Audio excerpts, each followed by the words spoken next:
স্বৈরাচার। দেখেন, এক স্বৈরাচার বিদায় হয়েছে, মিজানুর রহমান আজহারী সাহেবকে চিনেন আপনারা? আওয়াজে মনে হয় চিনেন না। বাংলাদেশের যুবকদের আইডল, বাংলাদেশের যুবকদের জন্য একটা ব্র্যান্ড আল্লামা মিজানুর রহমান আজহারী। সেই মিজানুর রহমান আজহারী সাহেব কিছুদিন আগে একটা কথা বলেছিলেন, একদল খেয়েছে আরেক দল খাওয়ার জন্য রেডি হয়েছে। এই কথাটা কেন বললো? হায় হায়, উনি কি বলুন তো, এই কথার ভিতরে কারো নাম নিয়েছেন? তাহলে জোরে পুরে সরকার হইল কারা? মনে রাখতে হবে তারাই যারা একমাত্র দেশের টাকা আবারও পাচার করার জন্য প্রস্তুত। আওয়াজ করে বলুন। আপনার আমার কপালের মধ্যে ততদিন পর্যন্ত শান্তি লেখা নাই, যতদিন পর্যন্ত তন্ত্রমন্ত্র আর মানুষের বানোয়াট আদর্শ দ্বারা সমাজনীতিকে আমরা পরিচালনা করব, ততদিন পর্যন্ত শান্তি নাই। শান্তি একমাত্র আছে ইসলামের মধ্যে, ঠিক কিনা বলে? ইসলাম ছাড়া আর অন্য কোথাও শান্তি, যদি কেউ বলে ইসলাম ছাড়া অন্য কোথাও শান্তি আছে, মনে রাখতে হবে সে টাটকা একটা শয়তান, টাটকা একটা। আওয়াজ করে বলুন, সে কি? যেটা বলবো না মনে রাখবেন বেজাল আছে। সে কি কোন? শয়তান। এখন মিজানুর রহমান আজহারী সাহেব বললেন, আপনাদের জ্বলে পড়ে সালখার হয়ে যাচ্ছেন, বুঝেন তো এক স্বৈরাচার বিদায় হয়েছে, ওই স্বৈরাচারের আমলে এত পরিমাণ মাহফিলে বাধা হয় নাই, আজকে ওই স্বৈরাচারেরা কিন্তু এখন নাই, দেশ ছেড়ে পালাইছে। কিন্তু এখন নতুন করে যারা বাধা দিচ্ছে ওরা কারা? মনে রাখতে হবে ওরা হলো স্বৈরাচারের দোসর, ঠিক কিনা বলে? শান্তি যদি পেতে চান আছে ইসলামের মধ্যে। এখনো পর্যন্ত যদি আপনি আমি সতর্ক না হই, মনে রাখতে হবে এক স্বৈরাচার তৈরি করেছে আয়নাঘর। কথাটা বুঝতে পারছেন? কি করেছিল? আয়নাঘর। এখন যে কোন ঘর আইব আপনার আমার কপালে একমাত্র আল্লাহ ছাড়া আর কেউ জানে? আরে আওয়াজ করে বলেন, আল্লাহ ছাড়া আর কেউ জানে?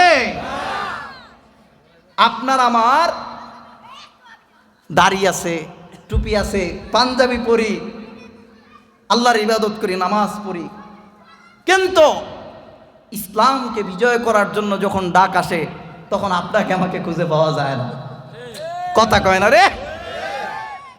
কি খারাপ লাগতেছে কথাগুলো? খারাপ লাগলেও বলবো, ভালো লাগলেও বলবো, কারণ এই কথা ধরেন আমি আপনার সামনে বললাম আল্লাহর কোরআনের কথা, হক কথাগুলো আপনার কাছে ভালো লাগে না, যে হুজুর এই কথাগুলো বলেন, আমি আপনার কাছে খারাপ হব, ঠিক আছে, আপনার কাছে আমি খারাপ হলাম, কিন্তু আমার আল্লাহ তো বলেছেন যে উলামায়ে কেরাম, যে আলেম কোরআনের এই কথাকে গোপন রাখবে, কাল কিয়ামতের ময়দানে আল্লাহ পাক তার জিহ্বাকে আল্লাহ পাক লোহা গরম করে এখানের মধ্যে তাও দিবেন। তাহলে দুনিয়াতে কথা বললে আপনি বেজার, আর না বললে আমার আল্লাহ বেজার। দুনিয়াতে যদি সন্তুষ্ট করতে হয় কাকে করব? কোন পাতি নেতাকে দেখে ভয় করে কথা বলি না। আমাদের মুসলমানেরা, আমি আমার নিজেকে বিশ্বাস করি আমি একজন ইমানদার, আমি একজন মুমিন। আল্লাহ পাক আমাকে জীবন দিয়েছেন, আবার আমার নামে আল্লাহ পাক মরণের কথাও লিখে রেখেছেন। যখন সময় ফুরিয়ে যাবে তখন আমাকে দুনিয়া থেকে যেতে হবে। তাহলে তোমার মতো পাগল ছাগল, তোমার মতো শয়তান, তোমার মতো জালেমের চোখ রাঙ্গানিতে আমি কেন ভয় পাবো? ভয় পাইতে পারে ওই সমস্ত কুলাঙ্গারেরা যারা হলো জালেম, যারা হলো আলেম নামের জাহেল, যারা হলো আলেম নামের মুনাফিক। চিল্লায় বলতে হবে ঠিক কিনা? প্রিয় ভাইয়েরা আমার, আল্লাহ পাক রব্বুল আলামিনের এই কোরআন ছাড়া আপনার আমার মুক্তির আর কোনো পথ আছে? একটু সেটআপ ইয়ে করে দেন, বড় করে দেন। এই জন্য সম্পর্ক যদি জুড়তে হয় তাহলে কিসের সাথে জুড়বো? আওয়াজ করে বলেন। আল্লাহ বলছেন আল্লামাল কোরআন খলাকাল ইনসান, কোরআন শিক্ষা দিয়েছি, মানুষ সৃষ্টি করেছি। ওই ব্যক্তি মানুষ যার মধ্যে রয়েছে আল্লাহর কোরআন। বলবেন হুজুর ঠিক আছে আপনার কথা বুঝলাম, আল্লাহ বলছেন, কিন্তু কথা হলো আমি কোরআন পড়ি নাই, আমার সন্তান কোরআন পারে না, তো এই জন্য কি আমি এখন মানুষ হই নাই? আমি কি অমানুষ? না, এটা হচ্ছে আপনার বোঝার ভুল। আপনি কোরআনের সাথে সম্পর্ক রাখতে পারেন নাই। এই যে কোরআনের মজলিসে এসেছেন কিনা? এসেছেন আপনারা? কেন এসেছেন? কোরআনের মহাব্বতে। কোরআন নিজে পড়তে জানেন না, কিন্তু কোরআনের আলোচনা শোনার জন্য এসেছেন। তার মানে আপনি আমি আল্লাহর পরিচয়ে মানুষ, ঠিক কিনা কন? মুসলমান ইমানদার। এরপরে আল্লাহ পাক বললেন আল্লামাহুল বায়ান, আমি আল্লাহ তোমাদেরকে কথা বলার শিক্ষা দিয়েছি। এই কথা বলার যোগ্যতা দুনিয়ার কোনো মানুষ দেখ নাই। এই কথা আপনার মা শিখায় নাই, বাবা শিখায় নাই। এই শক্তিটা আপনাকে আমাকে যিনি দিয়েছেন, একটা জবানও বন্ধ থাকবে না। আওয়াজ করে বলুন তিনি কে? আর একটু আওয়াজ করে বলুন তিনি কে? আবার এক এক দেখবেন এক এক জায়গার ভাষা এক এক রকম। আমাদের কুমিল্লার ভাষা একরকম, যশোরের ভাষা একরকম, আবার আপনাদের বরিশালের ভাষা একরকম। ও মনো ডালে লবণ দেশো নাকি দেবে? কথা কন না। আপনার কাছে আমার কাছে অনেকের কাছে খারাপ লাগে। আমি হাটাজারি মাদ্রাসায় পড়ালেখা করেছি, ফারেক হয়েছি হাটাজারি মাদ্রাসা থেকে। তো ওইখানের মধ্যে কিন্তু অধিকাংশ হুজুররা সেখানের মধ্যে উর্দুতে পড়ায়। কিসে? বাংলা বললে আপনি অবাক হয়ে যাবেন যে হুজুরে কি ফার্সি বলতেছে নাকি হিন্দি বলতেছে নাকি কি বলতেছে, যার কারণে উর্দুতে বলে। এই যে ভাষার সৌন্দর্যতা, এটা দিয়েছেন কে? আল্লাহ পাক। দেখেন কি চমৎকার কথা। এগুলো শোনেন না আপনি, আমি বোঝার চেষ্টা করি না কোরআন কেন এসেছে। বলে মসজিদের রেকের মধ্যে রেখে দেওয়ার জন্য কোরআন আসছে না। ভাই, কোরআন এসেছে একমাত্র আপনাকে জানা এবং বোঝার জন্য, আমল করার জন্য। ঠিক কিনা বলে? আল্লামাহুল বায়ান, আমি আল্লাহ মানুষকে কথা বলতে শিখিয়েছি। আশ-শামসু ওয়াল কমারু বিহুসবান, শামস মানে হলো সূর্য, শামসুন মানে কি? সূর্য। কমার মানে হলো চন্দ্র, বিহুসবান। এই চন্দ্র এবং সূর্য তোমাদেরকে কেন দিয়েছি? একমাত্র দিয়েছি হিসাবের সাথে এগুলো মিল রয়েছে, যেন তোমরা হিসাব করে নির্ণয় করতে পারো, দিন গণনা করতে পারো। আল্লাহু আকবার বলে। ওয়ান নাজমু ওয়াশ-শাজারু ইয়াসজুদান ওয়াস-সামাআ রাফা'আহা ওয়া ওয়াদা'আল মিজান। ওয়ান নাজমু ওয়াশ-শাজারু ইয়াসজুদান, নাজমুন মানে হলো তৃণলতা, ওয়াশ-শাজার, শাজার মানে হলো গাছ, তৃণলতা এবং গাছকে ইয়াসজুদান, একমাত্র সিজদা করে কার? এর কপাল পোড়া মুসলমান। অথচ আল্লাহ পাক রব্বুল আলামিনের মাখলুকাত, তৃণলতা, গাছগাছালি সমস্ত কিছু আল্লাহর সিজদার মধ্যে নিয়োজিত। কিন্তু কপাল পোড়া মুসলমান নিজেকে আশরাফুল মাখলুকাত দাবি করে, কিন্তু আপনি আমি সিজদা দিতে পারি না। ঠিক কিনা? আয় কপাল পোড়া মুসলমান, নামাজ ছাড়া মুমিনের আর কোনো বিকল্প পথ নাই। সাহাবায়ে কেরাম রাদিয়াল্লাহু তাআলা আনহুম আজমাইনগণদেরকে আপনি আমি রোল মডেল মানি, কিন্তু সাহাবায়ে কেরামদের আদর্শ আপনার আমার নিজের মধ্যে বাস্তবায়ন করি না। সাহাবায়ে কেরাম কেমন ছিলেন, তাদের ঈমান কেমন ছিল, তাদের বিশ্বাস? কারো জুতার ফিতা ছিঁড়ে গিয়েছে, কোনো বিপদের মধ্যে পড়ে গেছে, মুসিবতের মধ্যে পড়ে গেছে, সর্বপ্রথম সাহাবায়ে কেরাম দুনিয়ার কোনো মানুষের কাছে শেয়ার করে নাই। সর্বপ্রথম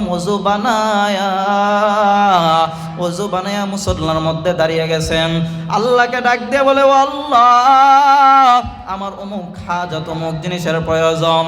নামাজ শেষ করতে দেরি, আল্লাহ পাক রব্বুল আলামিন তার ওই হাজত পূরণ করতে দেরি হয় না। আওয়াজ করে বলুন না সুবহানাল্লাহ।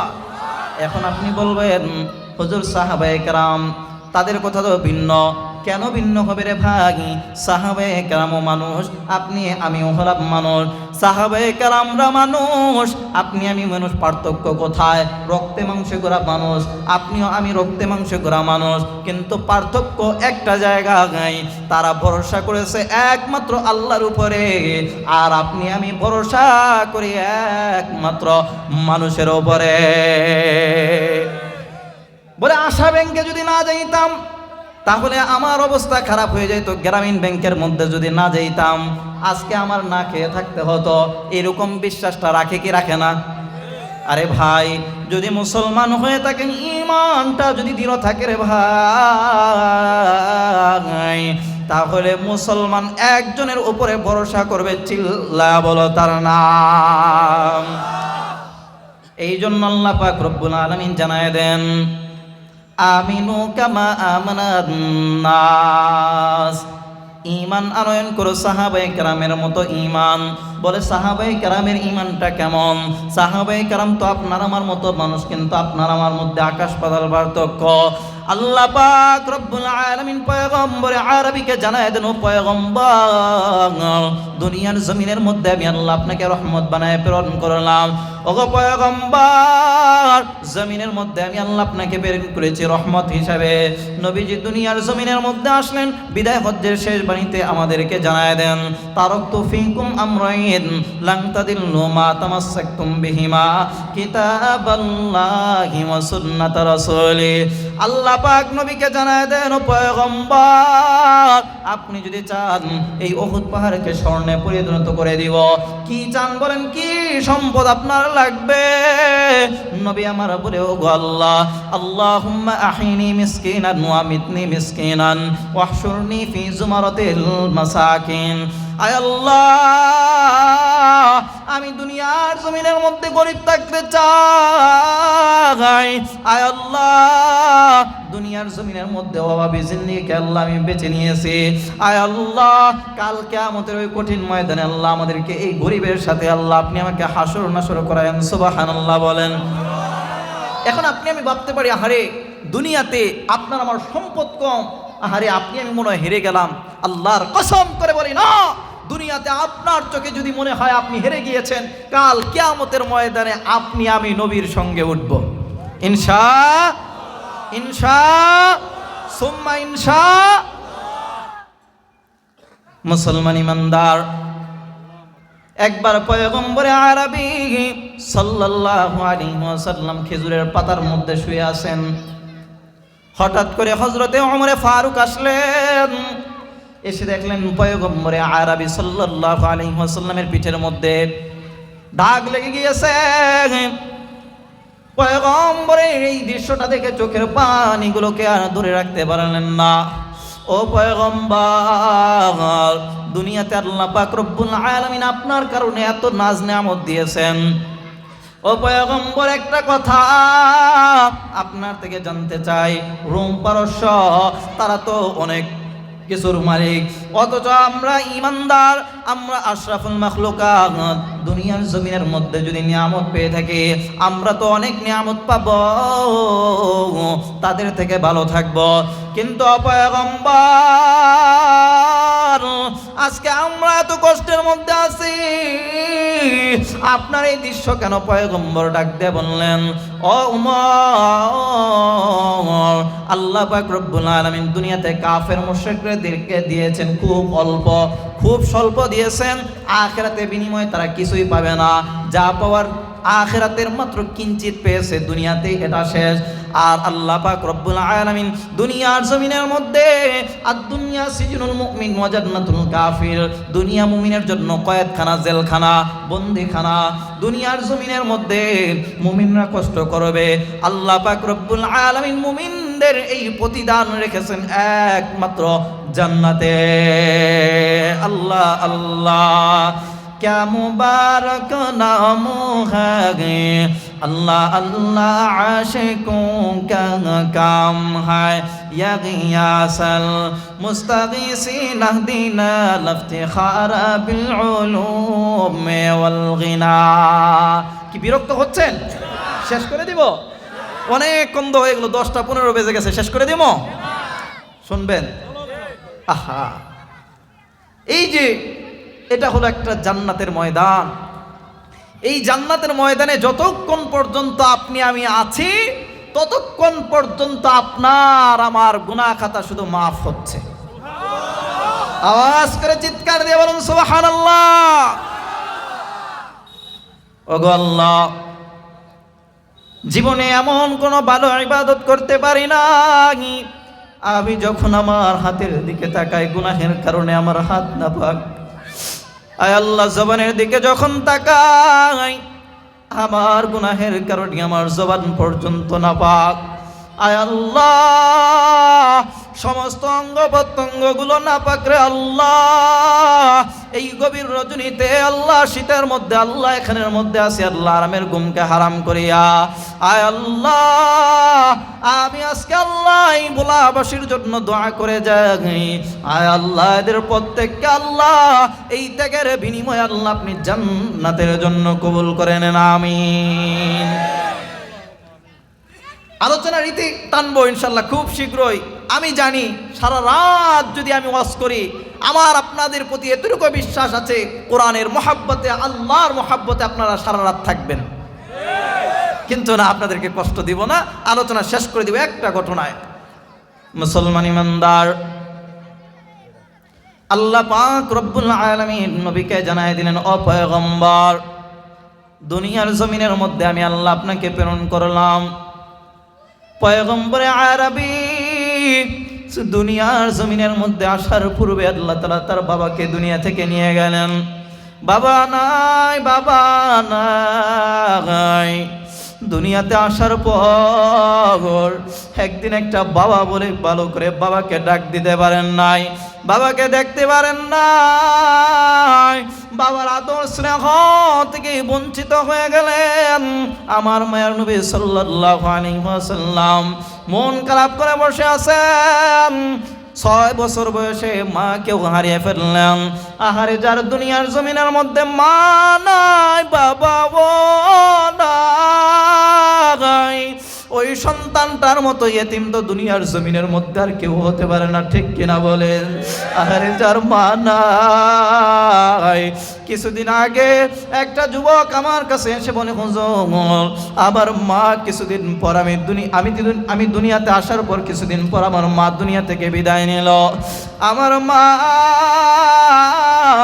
দুনিয়া থেকে মৃত্যুবরণ করার পর আমার বাবা কয়েকদিন পর আরেকটা বিবাহ বন্ধনে আবদ্ধ হলো।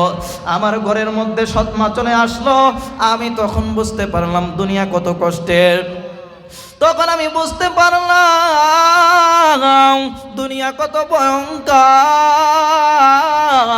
আমি আমার বাবার আদর থেকেও বঞ্চিত হলাম, মায়ের আদর থেকে বঞ্চিত হলাম। চোখের পানিগুলো সেরে সেরে কান্না করে আর বলে, হুজুর, দুনিয়ার জমিনের মধ্যে মায়ের মতো আপনার কেউ হতে পারে না। পয়গম্বর দুনিয়াতে আসলেন। দুনিয়ার জমিনের মধ্যে আসার পূর্বে আল্লাহ বাবাকে নিয়ে গেলেন। 6 বছর বয়সে মাকে নিয়ে বাবার কবরকে জিয়ারত করার জন্য গেলেন। ও মা, দুনিয়ার জমিনের মধ্যে তো আমি আমার বাবাকে দেখি না, আসেন একটু জিয়ারত করে আসি। মাকে নিয়ে রওয়ানা, কিন্তু মুসলমান না, হঠাৎ করে মা আমেনা ডাক দিয়া কয়, ও সন্তান, আমার পেটের মধ্যে ব্যথা শুরু হয়েছে, আমি মনে হয় আর দুনিয়াতে থাকবো না। ও মুহাম্মদ,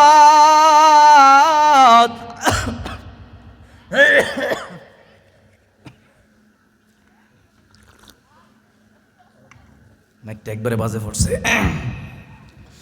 ও মুহাম্মদ, দুনিয়ার জমিনের মধ্যে আমি তোমাকে বড় এতিম বানিয়ে দিচ্ছি। আসো আসো, আমার বুকের মধ্যে আসো, শেষবারের মতো তোমাকে একটু আদর করতে চাই। আল্লাহ পাক রব্বুল আলামিন এমন মুহূর্তে তার মাকেও দুনিয়া থেকে নিয়ে গেলেন। মা নাই, বাবাও নাই। চাচার কাছে লালিত পালিত হচ্ছিলেন, সেই চাচাও দুনিয়া থেকে বিদায় নিয়ে চলে গেলেন। মুসলমান ইমানদার আল্লাহর গোলাম, দুনিয়ার জমিনের মধ্যে আমার মায়ার নবীকে আল্লাহ কেমন এতিম বানাইলেন, কেমন পরীক্ষা আল্লাহ পাক নিলেন। পয়গম্বরে আরবি এত এতিম হয়ে গেলেন, অসহায় হয়ে গেলেন। মাকে মা বলে ভালোভাবে ডাক দিতে পারে নাই, বাবাকে বাবা বলে ডাক দিতে পারে নাই। কে না জানেন খন্দকের যুদ্ধের সময় পয়গম্বরে আরবি সাল্লাল্লাহু আলাইহি ওয়াসাল্লাম একজন আর দুইজন নয়, 1400 সাহাবায়ে কেরামকে নিয়ে খন্দকের যুদ্ধের মধ্যে গেলেন। 1400 সাহাবায়ে কেরামের কাফেলা নিয়ে পয়গম্বরে আরবি খন্দকের যুদ্ধের মধ্যে চলে গেলেন। সাহাবায়ে কেরাম কয়েকদিন পর্যন্ত সেখানের মধ্যে অবস্থান করছেন, পরীক্ষা খনন করতেছেন। মায়ার নবীজি আমার যুদ্ধের জন্য প্রস্তুতি নিচ্ছেন। কতক সাহাবায়ে কেরাম পয়গম্বরে আরবি সাল্লাল্লাহু আলাইহি ওয়াসাল্লামের কাছে এসে বলেন, ও পয়গম্বর, এই যে আমাদের পেটের মধ্যে তাকায় দেখেন, ক্ষুধার কারণে আমাদের পেটের মধ্যে এক একটা করে পাথর বেঁধে এসেছে। মায়ার নবী সাহাবায়ে কেরামদের এই চিত্র দেখে আর বরদাস্ত করতে পারলেন না। ডাক দিয়ে বললেন, ও সাহাবায়ে কেরাম, বলো তোমাদের পেটের মধ্যে কয়টা করে পাথর বেঁধেছ? বলে, ও পয়গম্বর, আমাদের পেটের মধ্যে এক একটা করে পাথর বেঁধে এসেছে। মায়ার নবী চোখের থেকে পানি ছেড়ে দিয়ে বলে, ও সাহাবায়ে কেরাম, কাপড়টাকে মায়ার নবী একটু উপরে উঠিয়ে এবার দেখা দিলেন, দেখো তোমাদের পেটের মধ্যে একটা পাথর, আর আমি রাহমাতুল লিল আলামিনের পেটের মধ্যে তিনটা পাথর। আল্লাহু আকবার। ও সাহাবায়ে কেরাম, তোমরা বেঁধেছো একটা পাথর, আমি মায়ার নবীর পেটের মধ্যে তিনটা পাথর। সাহাবায়ে কেরাম বরদাস্ত করতে পারে না, কান্নায় বুক বাসাচ্ছে। একজন সাহাবায়ে কেরাম দাঁড়ায় গেলেন। হযরতে জাবের দৌড় দিয়ে একটা বাড়ির মধ্যে চলে গেলেন। বাড়ির মধ্যে যাওয়ার পর স্ত্রীকে ডাক দিয়ে বলে, ও পানের স্ত্রী আমার, আজকে আমি আমার নিজের চোখ দ্বারা এমন দৃশ্য দেখেছি, যেই দৃশ্যটা দেখার পর আমি আর বরদাস্ত করতে পারি না। ওই স্ত্রী আমার, বলো বলো, ঘরের মধ্যে কি খাবারের কিছু আছে কিনা? জাবের রাদিয়াল্লাহু তাআলা স্ত্রী ডাক দিয়ে বলল, ও পানের স্বামী আমার, ঘরের মধ্যে তো তেমন কিছু নাই, তবে 2-3 জনকে মেহমানদারি করানো যাবে। কিছু জব আছে আর একটা ছোট বকরির বাচ্চা আছে, আপনি চাইলে পয়গম্বরে আরবিকে ইনভাইট করতে পারেন, দাওয়াত করতে পারেন। হযরতে জাবের এগুলোকে প্রস্তুত করে এবার দৌড় দিয়ে পয়গম্বরে আরবির কাছে চলে গেলেন। পয়গম্বরে আরবি সাল্লাল্লাহু আলাইহি ওয়াসাল্লামের কাছে যাওয়ার পর পয়গম্বরের কানে কানে ডাক দিয়ে বলে, ও পয়গম্বর, আমি আজকে আপনার এমন দৃশ্য দেখেছি, এই দৃশ্য দেখে আমি আর বরদাস্ত করতে পারি নাই। আপনি আমার বাড়ির মধ্যে অমুক সময় মেহমান হয়ে যাবেন। আচ্ছা আচ্ছা, শেষ করে দিচ্ছি, ইতি টেনে দিব। হযরতে জাবের রাদিয়াল্লাহু তাআলা আনহু এবার পয়গম্বরে আরবির কানে কানে ডাক দিয়ে বলেন, ও পয়গম্বর, আগামীকাল আমার বাড়ির মধ্যে আপনার দাওয়াত। পয়গম্বর জাবেরকে ডাক দিয়ে বললেন, ও জাবের, তুমি শুধু আমাকে একা দাওয়াত দিবা, আমার সাহাবায়ে কেরামদেরকে দাওয়াত দিবা না। দেখুন মায়ার নবী তিনটা পাথর বাঁধা, পেটের মধ্যে এত ক্ষুধার জ্বালা, তারপরেও সাহাবায়ে কেরামদেরকে ভুলে নাই। মায়ার নবী ডাক দিয়ে কয়, ও জাবের, আমার সাহাবায়ে কেরামদেরকে ছাড়া তো আমি যাব না। মায়ার নবী দাঁড়ায় গেলেন, দাঁড়ায়া ডাক দিয়ে বলতে লাগলেন, ও সাহাবায়ে কেরাম, তোমাদের 1400 সাহাবায়ে কেরামদেরকে আগামীকাল জাবেরের বাড়ির মধ্যে দাওয়াত। সুবহানাল্লাহ। জাবের রাদিয়াল্লাহু তাআলা দৌড় দিয়ে বাড়ির মধ্যে চলে গেলেন। স্ত্রীকে ডাক দিয়ে বললেন, ও স্ত্রী আমার, আমি তো বড় টেনশনের মধ্যে পড়ে গেছি, বিপদের মধ্যে পড়ে গেছি। স্ত্রী ডাক দিয়ে বলল, কি এমন বিপদ বলেন? এবার স্ত্রী ডাক দিয়ে কয়, খাবার সহ সব কিছু প্রস্তুত, টেনশনের কোনো কারণ নাই, কি হয়েছে বলেন?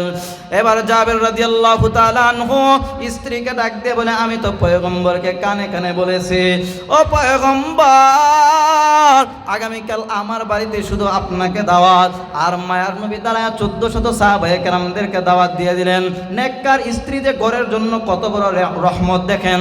এবার স্ত্রী ডাক দিয়ে বলে, ও পানের স্বামী আমার, আপনি দাওয়াত করেছেন পয়গম্বরে আরবিকে, তার মানে পয়গম্বর আমাদের মেহমান, আর বাকি 1400 সাহাবায়ে কেরাম হলো আল্লাহর পয়গম্বরের মেহমান।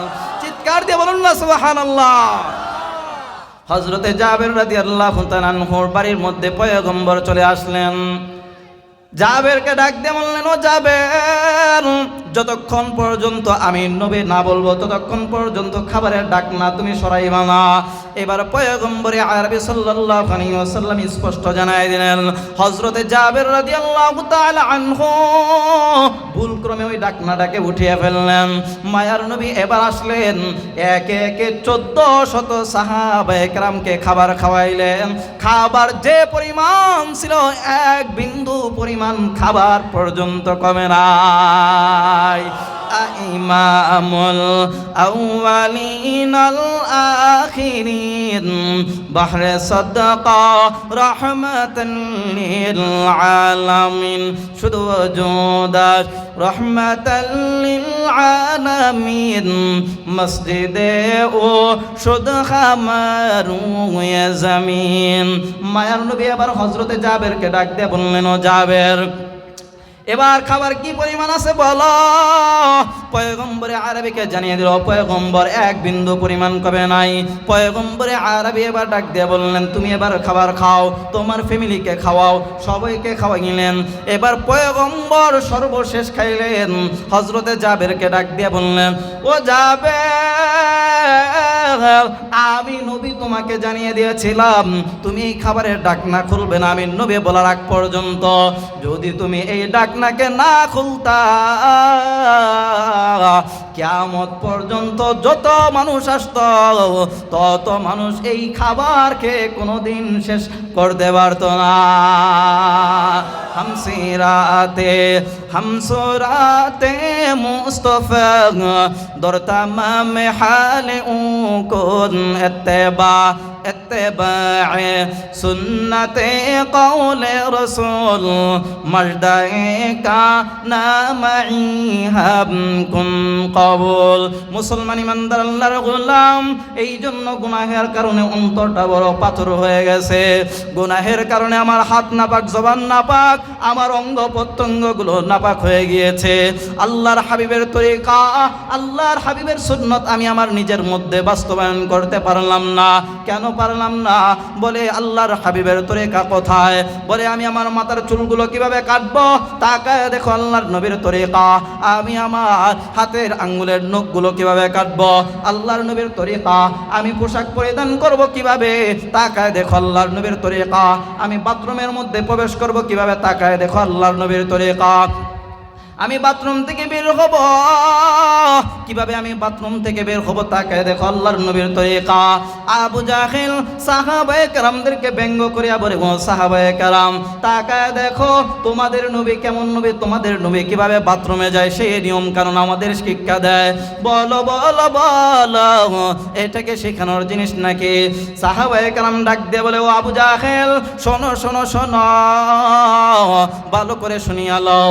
আমাদের নবী শুধু আমাদের বাথরুমে যাওয়ার নিয়ম কানুন আমাদের শিক্ষা দেয় না, বরং বাথরুমে যাওয়ার পর কিভাবে পানি ব্যবহার করতে হয় সেই নিয়ম কানুনটাও আমাদের নবী আমাদের শিক্ষা দেয়।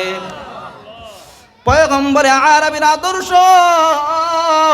এই জন্য আল্লাহকে গভীর রজনীতে ডাক দিয়া বলো, ও দয়ার মালিক আল্লাহ, গুনার কারণে আমার অঙ্গ প্রত্যঙ্গ সমস্ত কিছু নাবাক, আল্লাহর নবীর তরিকা, আল্লাহর নবীর সুন্নত বাস্তবায়ন করতে পারলাম না। আয় আল্লাহ, গুনার গুনাহ আমার জীবনে, আয় আল্লাহ আজকের এই জান্নাতের টুকরা বাগানের মধ্যে বসিয়া, আয় আল্লাহ খালিস নিয়তে আল্লাহ এখানের মধ্যে বসলাম। আয় আল্লাহ জীবন ভর গুনাহ, আর গুনাহ করব না, অন্যায় করব না, অপরাধ করব না, আয় আল্লাহ আর জুলুম করব না, আল্লাহর নবীর তরিকার বাহিরে যাব না, উলামায়ে কেরামদের বিরুদ্ধে যাব না, মা বাবার বিরুদ্ধে যাব না, উলামায়ে আহলে হকদের নিসবতে আল্লাহ আমার জীবনটাকে কাটাইব।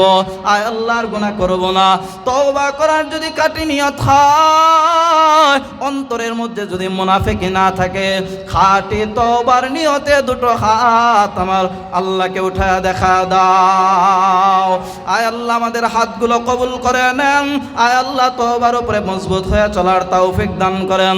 আয় আল্লাহ 5 ওয়াক্ত নামাজি বানায় দেন। আয় আল্লাহ জীবন চলে গেলেও ইসলামের বিরুদ্ধে যাব না, কোরআনের বিরুদ্ধে যাব না, উলামায়ে আহলে হকদের বিরুদ্ধে যাইব না, আর কোনোদিন সুদ খাইব না, ঘুষ খাবো না, হারাম পথে চলবো না।